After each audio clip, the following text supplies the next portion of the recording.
Y quiero hablarte, seguir hablando acerca de esta historia, pero esta vez quiero llevarte un poco acerca de lo que pasa después de esa temporada. Y quisiera empezar por contarte una historia que yo sé que todos quizás escuchamos porque fue muy reciente, por ahí pienso que en el 2023, no estoy seguro si fue el 2024 o 2023, todos escuchamos la historia de este pequeño submarino, el Titán, que se fue en un viaje por ahí y es de estos submarinos que te llevaban a ver el Titanic, y de repente se perdió, ¿no? La tripulación, parece que eran como 5 personas que se subieron a bordo de este pequeño submarino para ir a ver los restos del Titanic, y después de un tiempo el submarino no subió, pasaron los días y obviamente dio la noticia de que parece que este aparato había implosionado, ¿no? O sea, diferente a una explosión, la implosión parece que es hacia adentro y obviamente todos fallecieron. El problema es que las personas que se dedicaron a hacer estos viajes decían que siempre había funcionado. Había 14 veces antes que habían hecho ese viaje a la profundidad donde estaban los restos del Titanic. Pero esta vez, en esta ocasión, algo había fallado. Y cuando entrevistaron a varios expertos, me parece que por ahí salió James Cameron, que también es productor de películas, a lo mejor lo has escuchado porque obviamente produjo la película del Titanic, y él dice que no es que no fueran seguros, no es que estuvieran mal hechos, es que simplemente él explicaba que cada sumergida que llegaban a ese punto, a esa profundidad, cada uno de estos submarinos tenía daño microscópico. Cada sumergida que lo metían, había daño que se iba acumulando, que quizás a la vista no era visible, pero se iba acumulando ciertas grietas en el casco del submarino, y hasta que un día simplemente no aguantó y tuvo esta implosión en donde lamentablemente fallecieron todos los que estaban ahí. Y creo que lo mismo pasa con nuestras vidas, como este submarino, porque, ¿sabes? No creo que nadie se despierta un día diciendo, me quiero divorciar, o quiero terminar con mi matrimonio, o quiero terminar con mi carrera en la escuela. Nadie se despierta un día diciendo, ya no quiero que funcionen las cosas en nuestra relación, sino que, ¿sabes algo? Es poco a poco que vamos descuidando nuestra relación matrimonial, poco a poco que vamos dejando de ponernos atención.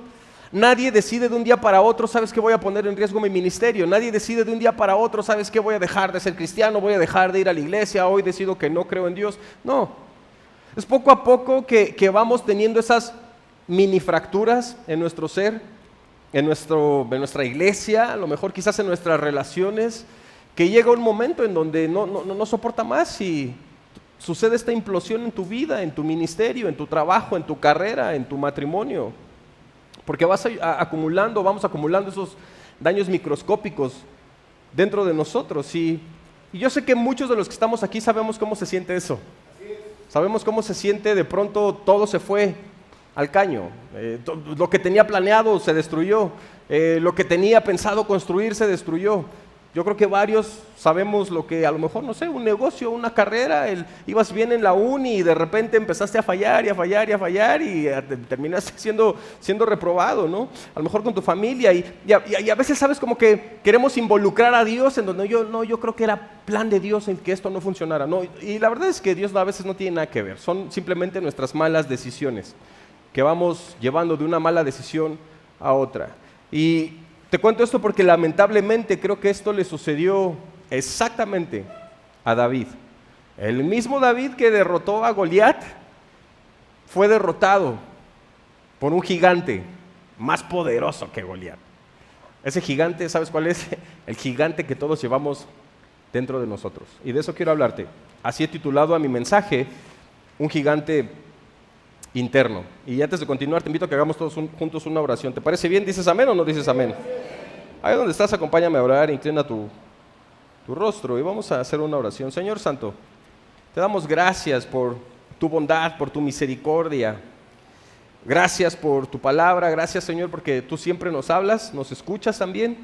Y te ruego, Padre mío, que sigas hablándonos en esta tarde, Señor, a la vida de cada uno de nosotros, a nuestra mente, a nuestro corazón, a nuestro intelecto también, que podamos comprender tu palabra, Señor, y que traiga restauración en nuestra vida, que traiga guianza también. Te lo suplicamos en el nombre de Jesús y nos ponemos en tus benditas y santas manos. Gracias, Señor, porque siempre eres bueno y tu misericordia también es para siempre. En el nombre de Jesús, amén y amén. ¿Por qué no das unas fuertes palmas?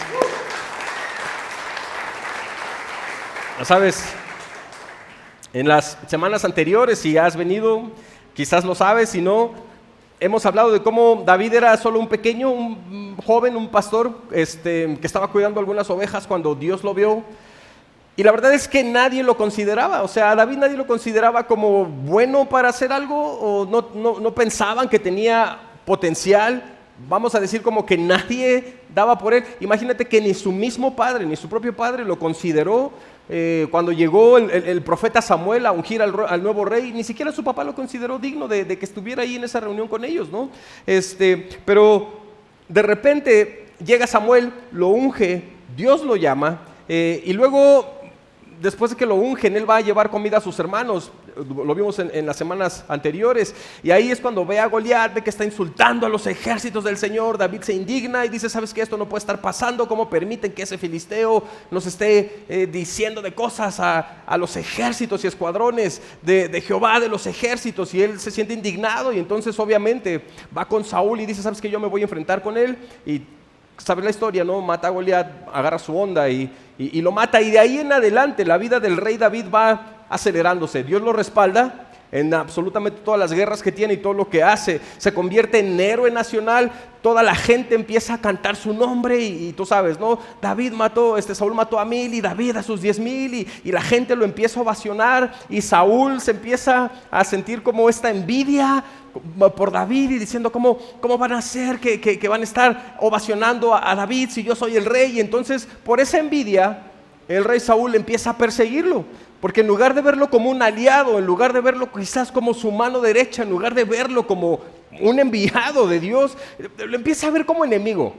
En lugar de verlo como alguien en quien podía apoyarse quizás para las batallas, lo empieza a ver como una amenaza, y entonces empieza a perseguir a David con ganas de matarlo. Y David empieza a huir y se empieza a esconder en cuevas, pero Dios sigue estando con él, y de repente después forma un ejército y gana batallas, y finalmente ya por ahí de los 30 años, es que finalmente se convierte en rey. Lo ungieron, pasaron unos 15, 20 años aproximadamente, y hasta después de eso es que ya se convierte en rey. Y cuando es rey, querido, tiene victoria tras victoria. O sea, de verdad, imagina esto en tu mente. Vienen un montón de ejércitos a enfrentarse contra los israelitas, y el Señor les da la victoria. El Señor está con ellos. Gana la batalla contra los moabitas, contra los amonitas, contra los arameos, contra los edomitas, contra los filisteos. Los derrotaron varias veces. Empieza pero a arrasarlos completamente, ¿no? Y empieza a ver todo esto. La gente empieza a temerle. No solamente a temerle, a respetarlo. David empieza a ganarse un nombre muy, muy importante.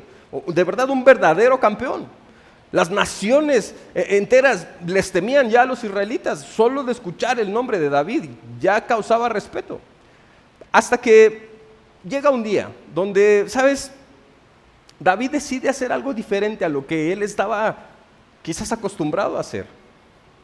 Llega un día donde algo sucede en la mente de David, en su corazón, que cambia la situación de cómo estaba quizás, no sé si llamarle acostumbrado, pero como venía haciendo las cosas. Era tiempo de ir a la guerra, y David decide quedarse. Era en esas fechas donde usualmente tenían que salir a conquistar, y David decide: ¿sabes qué? Creo que ya he ganado muchas victorias, creo que Dios está conmigo, además he conquistado un montón de reinos por el nombre del Señor, por su poder. Así que, ¿sabes qué? Yo creo que ya voy a ir pensando en mi retiro. Para esta fecha, quizás, en donde vamos a empezar a leer la historia, David quizás, de acuerdo a algunos estudiosos, ya tenía 50 años. Ya había estado gobernando o reinando por unos 20 años, más o menos 25 años. Y él dice: ¿sabes qué? Ya voy a ir planeando mi retiro, que vayan a pelear otros, yo me quedo aquí en el palacio descansando, y se queda. Y el problema es que ahí es donde esa decisión va sumándose a otras decisiones que lo llevan a este desastre. A veces pensamos que Betsabé fue como el gran pecado que cometió, pero la verdad fue el inicio de un montón de malas decisiones que empezó a tomar después. Betsabé solamente fue el inicio. O sea, ¿sabes? No solamente fue el acostarse con ella, no solamente fue el engaño, vino el asesinato, vino la pérdida de sus hijos, la división de su familia, empezó a reducir su autoridad, empezó a debilitarse en el reino. El gigante al cual David en esta ocasión, en esta batalla, no pudo vencer, no estaba en el campo de batalla, estaba dentro de él. Y muchas veces sucede así con nosotros. El gigante que más nos cuesta vencer no es el que está afuera, es el que llevamos aquí adentro. Ese es el más difícil de vencer. Y mi pregunta cuando leo esta historia, no sé si a ti te gusta leerla detenidamente, pero cuando leo esta historia me llega una pregunta intrigante. ¿Cómo puede un hombre que es catalogado, un hombre conforme al corazón de Dios, caer en algo tan grande? ¿Cómo una persona que no tiene nada y empieza a tener de a poco un montón de cosas? O sea, en primera ni tu familia te quería. Porque si te acuerdas, cuando David está orando con el Señor, o está en ese momento de intimidad, él menciona algo muy importante. Él dice, en pecado mi madre me concibió. Entonces, probablemente por eso que dijo, hay personas que concuerdan que no era hijo directo de Isaí, que sus hermanos eran medios hermanos. Su papá, quién sabe quién era, o sea, su mamá ya lo tenía cuando conoció a Isaí, por eso no lo toman en cuenta y siempre lo mandan como un leproso, lo escondían. Entonces imagínate estar en esa parte donde ni tu familia te quiere, pero Dios empieza a poner sus ojos en ti. Te da victorias, te da lo que nunca imaginaste en tu vida. ¿Cómo puedes echarlo a perder? Por una decisión. Y creo que quiero darte algunos puntos para que no caigamos en eso. ¿Qué hacer o qué sucede? ¿Cómo pasas de ese extremo al otro? De ser una persona que has entregado tu corazón a Dios, que en algún momento en tu vida decidiste seguir a Cristo, pero de repente te has ido alejando. Y si tomas nota, quiero darte el punto número 1. ¿Cómo va sucediendo ese avance hasta que poco a poco vas juntando esas fracturas hasta que no puedes más e implosionas? Número 1, quizás a veces cuando empiezas mirando lo que no deberías de mirar. Y que me gustaría que me acompañes en el segundo libro de Samuel, en el capítulo 11, iniciando desde el versículo 1 y versículo 2. Escucha lo que dice. En la primavera, cuando los reyes suelen salir a la guerra, escucha, David envió a Joab y al ejército israelita para pelear. David no fue. Iban a pelear contra los amonitas. Destruyeron al ejército amonita y sitiaron la ciudad de Rabá. Sin embargo, escucha esto, David se quedó en Jerusalén. Él decidió quedarse esa vez. Versículo 2, una tarde después del descanso de mediodía, David se levantó de la cama y subió a caminar por la azotea del palacio, y mientras miraba hacia la ciudad vio a una mujer de belleza singular que estaba bañándose. Y obviamente no se bañaban con ropa. No conozco a alguien que se bañe con ropa. Pero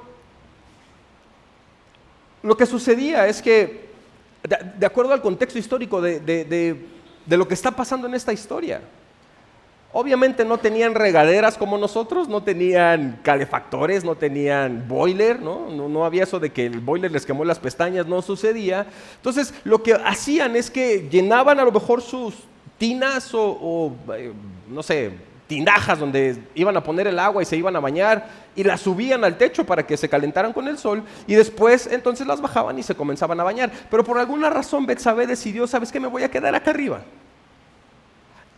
A veces como que queremos ponerle la culpa solo a David, pero Betsabé también sabía a quién le estaba viendo.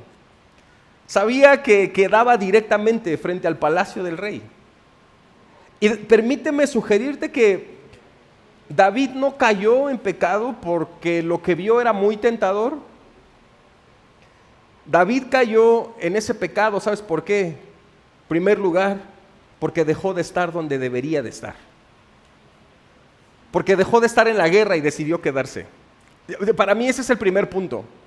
¿Alguna vez has dejado de estar donde deberías estar? ¿Alguna vez has dejado de estar con tu familia por estar con algunas otras personas?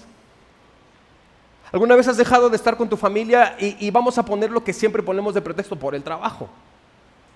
Y cuando te vas dando cuenta tu trabajo y esa separación de estar con tu familia y poniendo de pretexto o camuflajeando esa parte, no es que tengo que trabajar, va poniendo ciertas fisuras en tu matrimonio y en tu relación. Aunque el trabajo es importante, nunca va a ser más importante que la familia. Aunque el dinero es importante en la vida, claro, la Biblia no condena el dinero, condena el amor al dinero. Y ese es el problema, cuando empezamos a hacerlo más importante que la relación con nuestra familia. Ahora, quizás déjame pasar y no hablarte necesariamente de la familia o el matrimonio, a lo mejor de tu escuela. Había momentos en donde deberías estar estudiando y decidiste irte de pinta a otros lados. Y cuando acabó el ciclo escolar te diste cuenta que estabas reprobando. Entonces, el problema no necesariamente aquí de David es que porque vio a Betsabé, no, el primero fue porque no estaba donde debería de estar.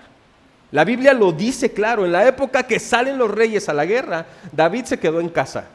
Permíteme decirte que es como decir, mientras unos están adorando en la iglesia, tú estás scrolleando en tu teléfono.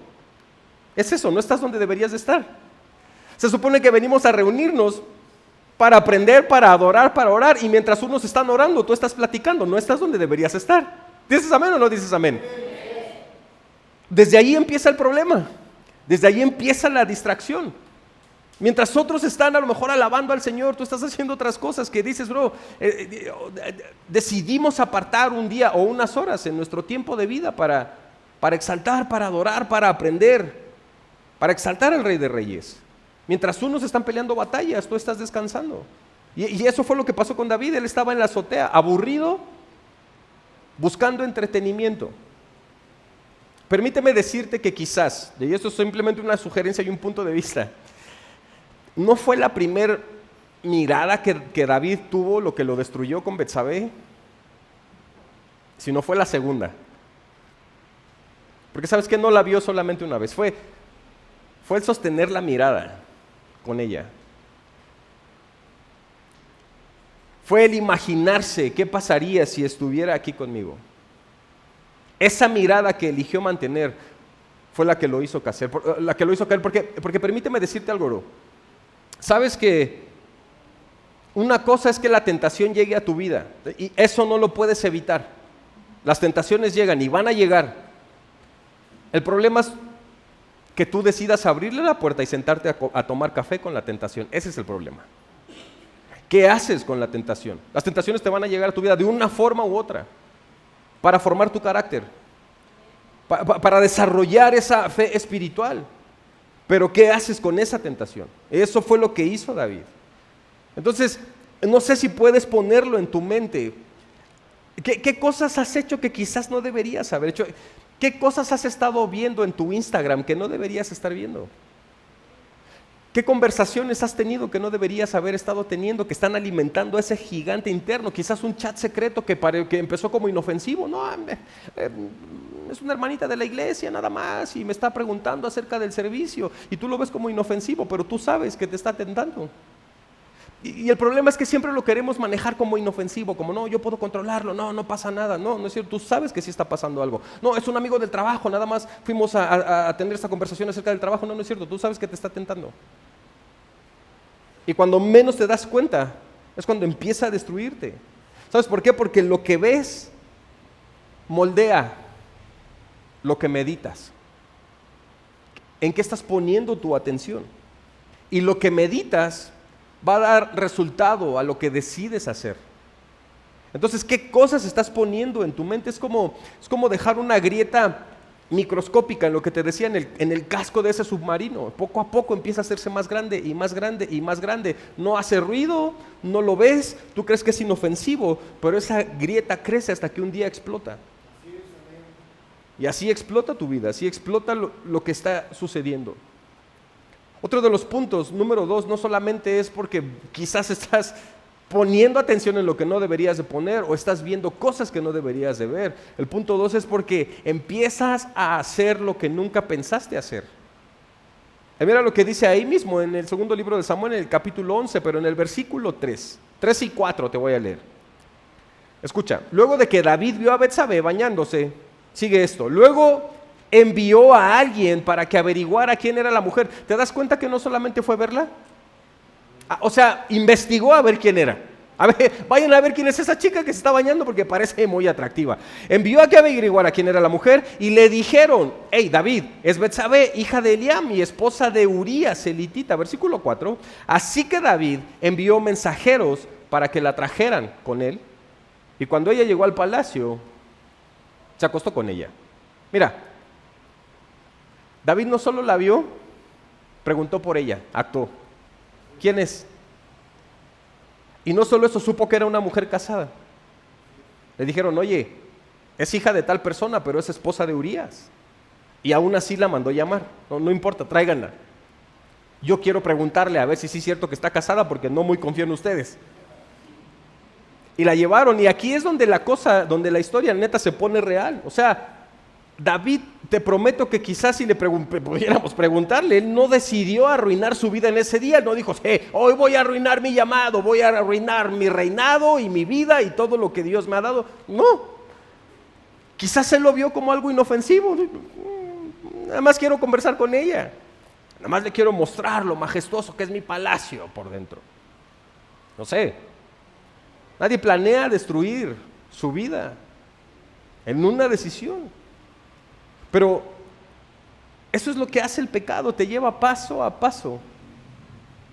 Hasta que llegas a este punto, hasta que haces lo que según tú juraste que nunca ibas a hacer.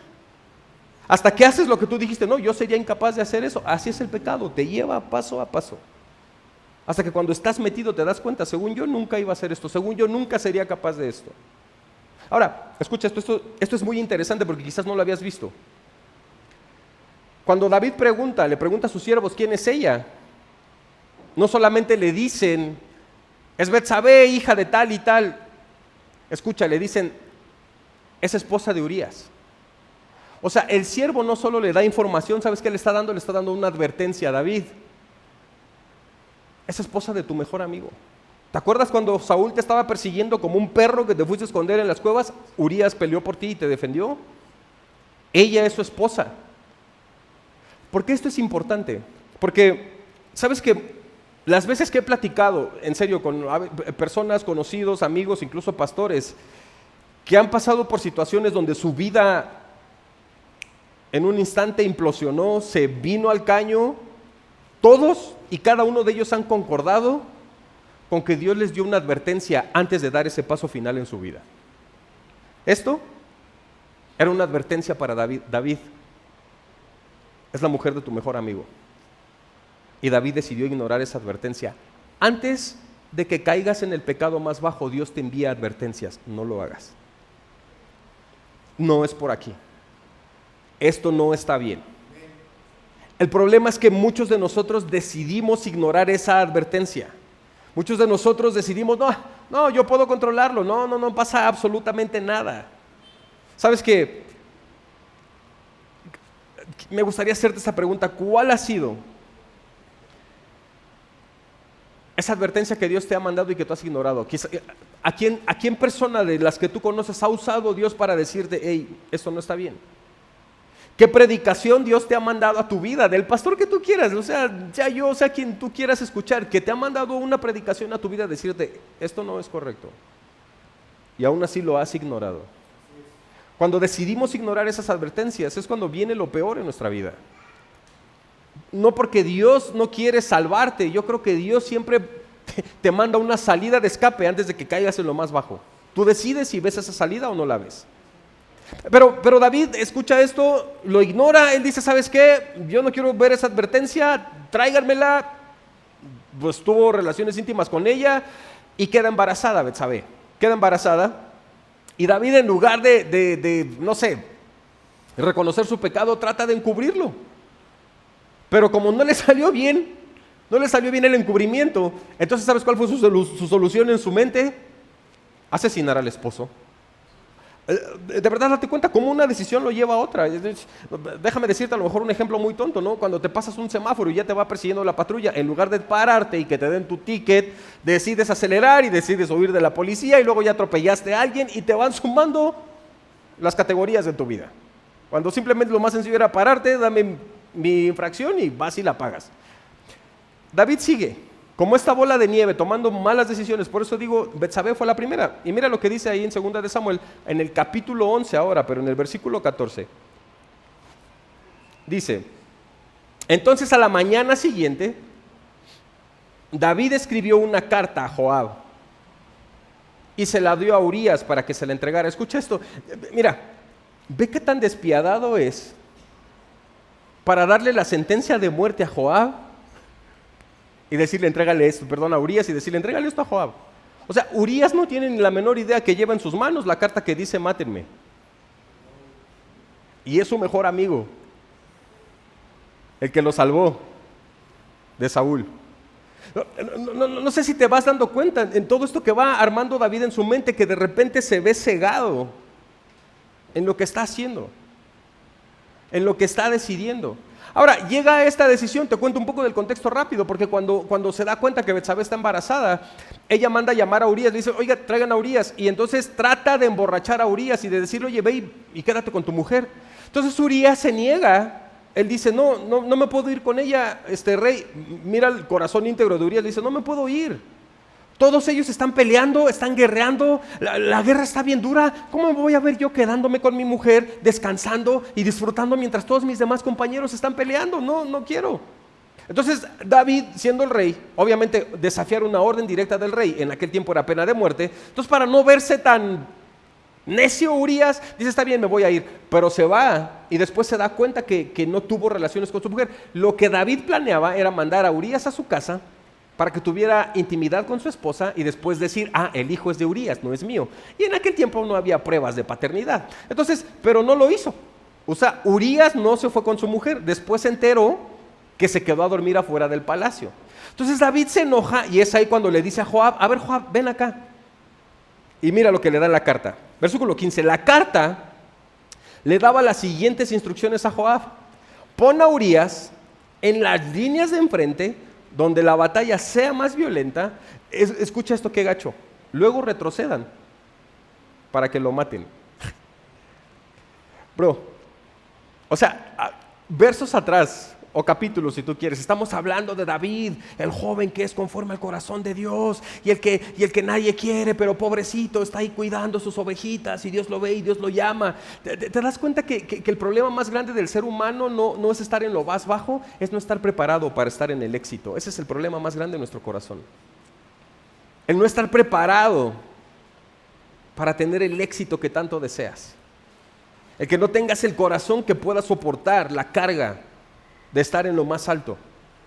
Y entonces David planea hacer todo esto. Entonces, no sé si puedes ver esta secuencia que inicia con deseo, después empieza a preguntar quién es ella, después lleva a la acción, ok, es casada, de todas formas, tráiganmela. Se acuesta con ella, decide encubrir su pecado y al final, como no le salió, asesina a Urías. O sea, si tomas nota, quiero que anotes esto. El pecado es lo que hace, te lleva más lejos de lo que pensabas ir. El pecado siempre te va a llevar más lejos de lo que tú pensabas ir o de lo que tú pensabas hacer, siempre. A lo mejor decías, híjole, no, solamente, de verdad que nada más va a ser una, ¿no? El pecado siempre te va a llevar más lejos de lo que tú pensabas en tu mente. Entonces, mi pregunta vuelve a ser la misma. Querido, ¿qué advertencia estás ignorando en tu vida en este momento? ¿Qué siervo de Dios o qué siervo Dios ha usado para decirte, hey, ten cuidado con esto en tu vida y tú lo estás ignorando? No ignores esas advertencias, no digas yo controlo esto, porque lo que tú crees que puedes controlar termina controlándote a ti. ¿Dices amén o no dices amén? Y quiero darte este punto número 3 antes de ir concluyendo. Cuando empiezas a ver lo que no deberías de ver, tener las conversaciones que no deberías de tener, cuando empiezas a hacer lo que tú según habías prometido que nunca ibas a hacer, el punto número 3 es este resultado. Empiezas a sufrir lo que nunca quisiste vivir, lo que nunca deseaste sufrir. Y quiero que nos saltemos en el segundo libro de Samuel, pero al capítulo 12. al capítulo 12 en el versículo 11. Antes de pasar aquí a leer esto, Dios envía al profeta Natán y le dice, oye, ve a hablar con David porque ha hecho cosas muy malas. Entonces Natán llega y le cuenta una historia, no lo incrimina directamente. El profeta Natán no le dice, oye David, ¿qué te pasa? No, empieza a contarle una historia. Y la historia que le cuenta es, oye David, ¿qué crees que había un hombre pobre y un hombre rico? Y el hombre pobre no tenía absolutamente nada más que una oveja que le había costado todo su dinero y cuidaba a esa oveja con todo su cariño. La cuidaba como una hija, la quería tanto. Pero un día llegó un invitado del hombre rico y para celebrar a ese invitado, el hombre rico mandó matar a la única oveja del hombre pobre en lugar de sacrificar a una de las tantas ovejas que él tenía. Le quitó la única al hombre pobre y dice la escritura que David desde ahí se empezó a enfurecer. Pienso que se le empezaron a inflar los poros así de coraje. Y antes de terminar la historia, David dice, ¿quién es ese hombre? Merece la muerte, porque eso no es justo lo que está haciendo. Y el profeta Natán le dice, David, ese hombre eres tú. Te acabas de servir con la cuchara más grande. Y Dios dice que no se va a apartar la espada de tu casa. Y aquí retomamos esta historia. Natán le dice, esto dice el Señor, David. Por lo que has hecho, haré que tu propia familia se rebele en tu contra, le dice a David. Ante tus propios ojos daré tus mujeres a otro hombre y él se acostará con ellas a la vista de todos.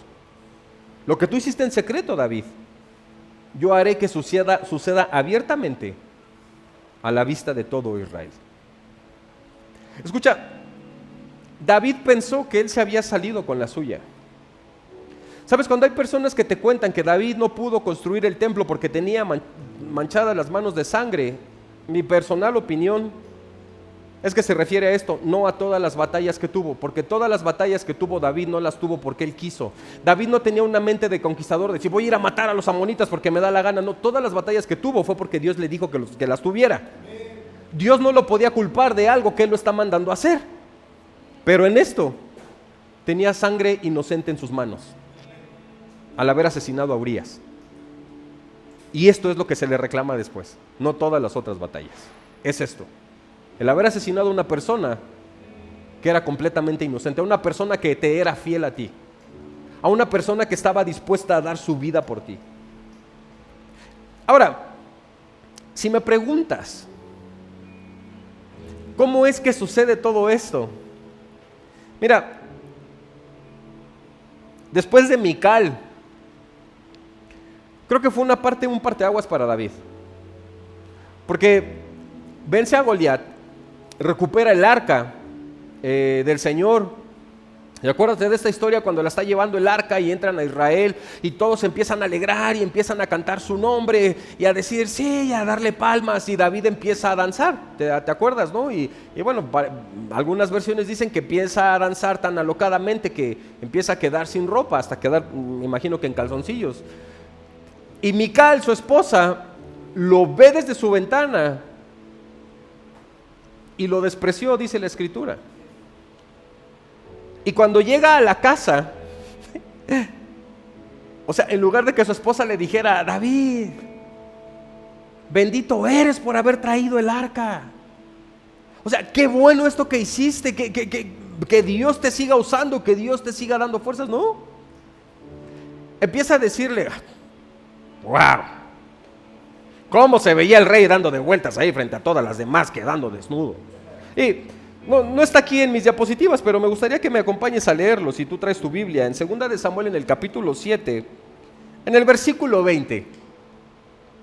Te lo voy a leer, dice, cuando David regresó a su hogar para bendecir a su propia familia, Mical, la hija de Saúl, salió en su encuentro y le dijo indignada, qué distinguido se veía el rey de Israel exhibiéndose descaradamente delante de las sirvientas, tal como lo haría cualquier persona vulgar. Y por supuesto David no se deja. O sea, David tiene que sacar la carta de Dios. Ah, pero si no lo hacía para ti, mujer. Lo hacía para Dios, quien me eligió por encima de tu familia y de tu padre. O sea, todavía tiene que insultar a sus suegros. Mira aquí lo que le dice en el versículo 21. David le respondió a Mical: estaba alzado delante del Señor, quien me eligió por encima de tu padre. No, que muy rey y lo que sea, me puso por encima de él, y no nomás de él, de toda tu familia. Mira, ¿te das cuenta que muchas veces somos esta parte de nuestro matrimonio? En lugar de ver las cosas buenas que hace la otra persona, siempre vemos nada más lo malo, lo que a nosotros nos parece que no está bien. Pudieron haberse enfocado en cualquier otra cosa, en decir: David, qué bueno que Dios a través de ti regresó el arca a Israel. Qué bueno que Dios te dio la fuerza para matar a ese gigante. Aquí estoy para apoyarte en lo que siga delante de ti. No, empezó a insultarlo. Y por supuesto David no se dejó. Pero si tú también, ¿tú qué me vas a decir? Tú, muy rey tu papá, pero Dios me eligió por encima de él. Así que mejor cállate. Y todo eso, ¿sabes? Empieza a ir en retroceso. Y David empieza a tener un montón de mujeres, solo por el deseo de acumular mujeres. Entonces Natán, cuando llega a visitarlo, termina diciéndole: David, así dice el Señor, te he dado mujeres, te he dado reino, te he dado riqueza, y si eso no era suficiente, te hubiera podido dar más. ¿Cómo pasas de ser un hombre conforme al corazón de Dios a ser un hombre conforme a tus deseos? Cuando te empiezan a importar más tus deseos que agradar a Dios, justamente. Pienso que David había pensado que se había salvado, que su imagen, ¿no?, se había salvado también. Pero su gran error es que, aunque encubrió su pecado, Dios lo vio absolutamente todo. Y de Dios no podemos escapar. Pero viene la buena noticia, que cuando Dios quiere rescatarte, Dios no te deja cómodo con tu pecado. Él envió a Natán, y no lo envió con espada a Natán, sino lo envió con una historia. Una historia que expuso el pecado de David sin mencionarlo directamente. Y David, indignado, él gritó: sí, ¿quién es ese hombre que merece morir? Y Natán, reitero, le dijo: eres tú, David. Eso fue cuando David implosionó en su vida. Y entonces ya no había dónde esconderse, no había qué excusas poner, no había absolutamente nada más que decir, solo la cruda verdad de que sí me equivoqué y la regué muy feo. Y esa desesperada necesidad de la gracia de Dios. Y esto es lo más difícil, que tú conoces la historia que sucede después, muy feo. Su bebé se muere. Su bebé se muere, el reino sufre.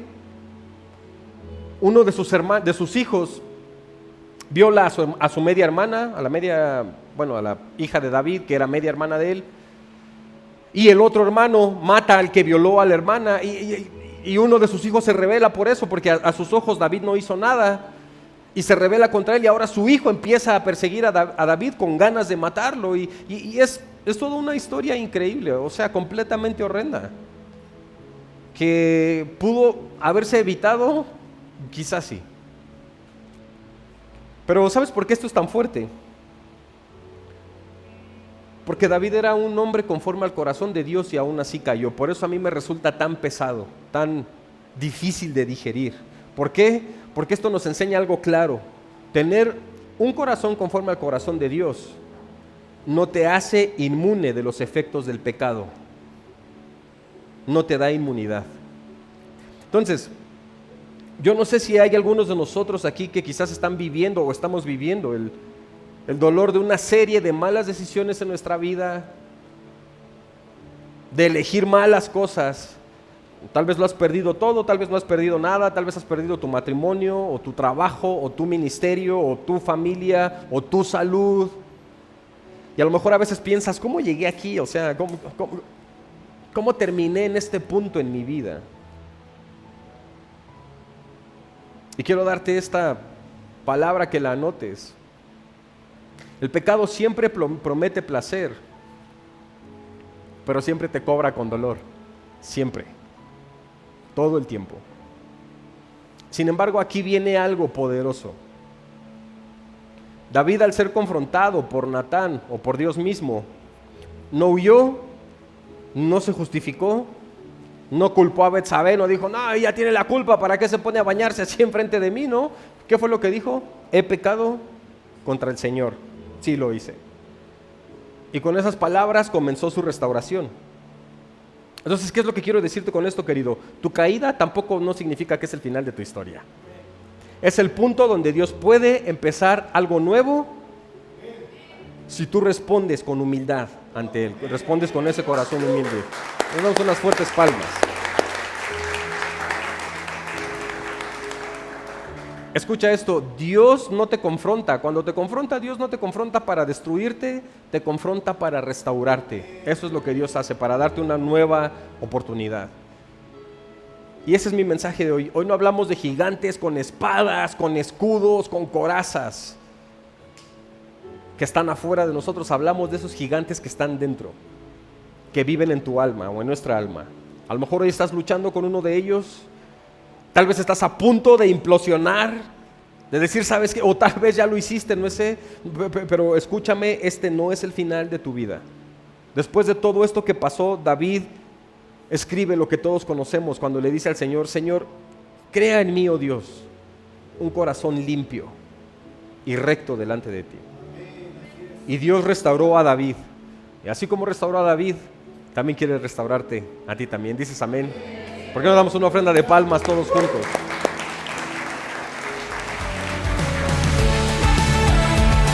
Gracias por sintonizarnos. Deseamos que hayas disfrutado este mensaje. Si fue así, suscríbete y comparte este podcast para poder alcanzar a más personas. Agradecemos a cada uno de ustedes que forman parte de esta familia Zoe.